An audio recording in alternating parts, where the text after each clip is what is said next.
नमस्कार आपण मैंने समस्त को आ गए नुआ भिडियो रे बहुत दिन धरी मु ऑनलाइन रे आसन थी 3-4 मास पर टिके मो पर्सनल रीजन थिला तो आज गोटे नुआ अपडेट धरी गोटे नुआ भिडियोटे मु आपण मानक आगे देजी जे कि हैप्पी हेल्थ इंडिया रे जे आमर जो मैचिंग जोटा 7% थिला सेटा बढ़ी कि 12% आउ डेली जो जॉइनिंग पाई जो बूस्टर इनकम सेटा आमर थिला 5000 किंतु एटा पर डे आपन 10,000 टका पर्यंत एटा इनकम कर परिबे। एटा होची नुआ अपडेट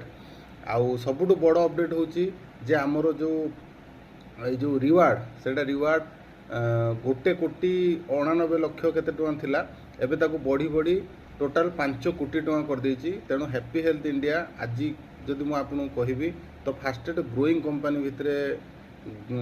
माने जनाशुना। तेणु आपण मैंने डेरी नकरी जदि हैप्पी हेल्थ इंडिया गोटे कॉन्सेप्ट विषय सुनिया चाहती गोटे पार्ट टाइम इनकम करने चाहती तेणु मत जोगाजोग करें।